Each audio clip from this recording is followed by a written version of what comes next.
Ishak menikahi Ribka umur berapa? 3 tahun kan? 3 tahun kan?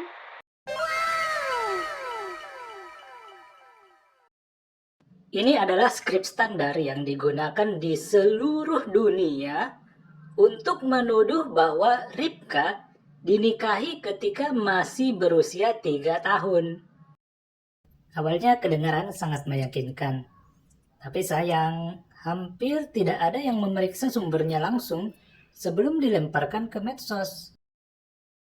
Saya akan berikan 3 poin yang akan mengubah Anda yang cerdas menjadi jenius.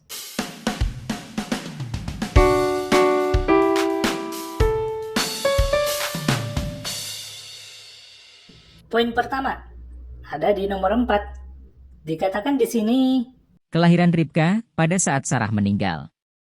Kejadian pasal 22 ayat 23. yuk kita periksa ayatnya. Dan Betuel memperanakan Ribka. Kedelapan orang inilah dilahirkan Milka bagi Nahor, saudara Abraham itu.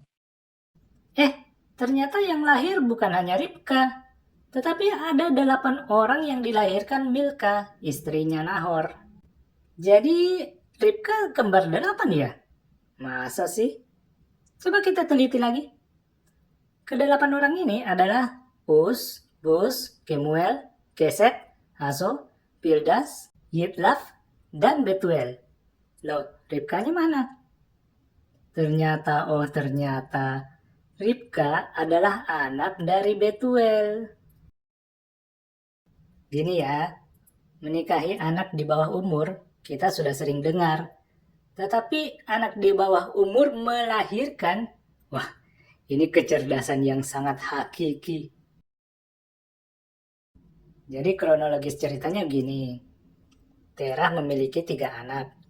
Abraham, Nahor, dan Haran. Setelah Abram menikah dan saudaranya Nahor menikah juga, Terah membawa Abram ikut bersamanya ke tanah Kanaan. Disinilah Abram dan Nahor terpisah. Nah, singkat cerita, Terah wafat, Abram sampai di Mesir, diusir Firaun, berpisah dengan Lot, mengalahkan raja-raja di timur, menolong Lot, bertemu Melkisedek, dijanjikan keturunan yang lebih banyak, menghampiri Hagar, Ismail lahir, mengganti nama menjadi Abraham, menerima perjanjian sunat, menerima perjanjian keturunan dari Sarah, bertemu dengan penampakan Tuhan sebagai manusia, berdoa untuk Sodom dan Gomora dihancurkan, bertemu Abimelek, Ishak lahir, Abraham mengusir Hagar dan Ismail, dan sampailah pada peristiwa gunung di Moriah. Tentunya ini peristiwa yang kita sudah familiar ya. Saat Abraham hampir menyembelih anaknya, tetapi Sang Ilahi menggantikannya dengan domba. Setelah sekian lama semua itu berlalu, barulah Abraham dapat kabar dari Nahor lagi, saudaranya. Ternyata Nahor sudah punya keluarga besar. Jadi Abraham mendapat kabar bahwa kedelapan anaknya Nahor beserta Ribka, cucu Nahor, memang sudah lama dilahirkan, bukan baru lahir ketika Sarah wafat. Kalau masih ngeyel, bisa saja pas waktu Abraham dapat kabar, pas juga Ribka lahir. Ya sudah, mari kita lanjut ke poin kedua.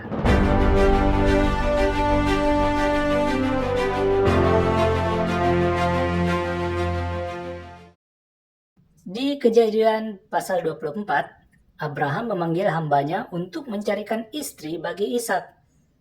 Hamba ini pergi kembali ke kampung halaman Abraham dan Sang Ilahi mempertemukannya dengan Ribka. Coba lihat apa yang dilakukan Ribka ketika masih berusia 3 tahun. Di ayat 15, membawa buyung air di atas bahunya. Kemudian dia turun ke mata air, mengisi buyungnya dengan air, lalu kembali naik. Setelah memberi minum hamba itu, Ribka juga memberi minum unta-untanya.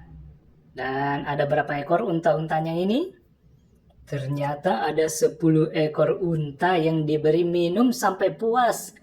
Sehingga Ribka bolak-balik lagi dari atas ke mata air, lalu kembali ke atas. Saya pernah dengar sih cerita yang mengatakan seorang laki-laki diberikan kekuatan 100 orang. Tetapi ya bisa juga sih diadu dengan balita umur 3 tahun yang ngangkut air bolak-balik untuk memberi minum 10 ekor unta. Nah, sampai di tahap ini, seharusnya Anda sudah naik level dari cerdas menjadi jenius.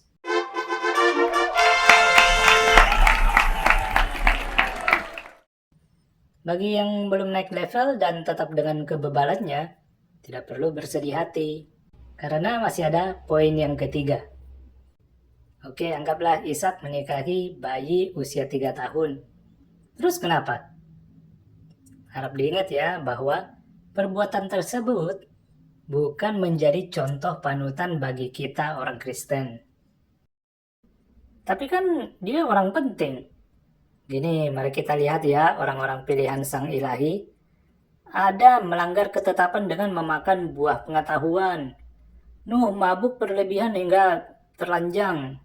Abraham berbohong, Musa membunuh orang, Daud merancangkan kematian prajuritnya lalu bersinah dengan jandanya, Yunus pergi melarikan diri dari perintah Tuhan, dan seterusnya dan seterusnya. Jadi walaupun mereka pilihan Sang Ilahi, tapi tidak ada yang luput dari dosa. Makanya kita harus jangan mengikuti perilaku karena melihat sosoknya, tetapi lakukanlah sesuatu itu karena melihat apakah itu dosa atau bukan. Seumpama ada ayah ya yang korupsi, walaupun anaknya sangat mengaguminya, tetapi bukan berarti kesalahan ayahnya ini sebagai koruptor juga diikuti oleh anaknya. Jadi perbuatan bukan dilihat dari orangnya, tapi dilihat dari benar atau tidaknya, dosa atau tidak berdosa. Oke ya, mudah dimengerti, karena Anda tidak bodoh. Oke teman-teman, semoga Anda sudah menjadi jenius sampai di titik ini. Terima kasih, sekian video dari saya, Tuhan Yesus memberkatimu.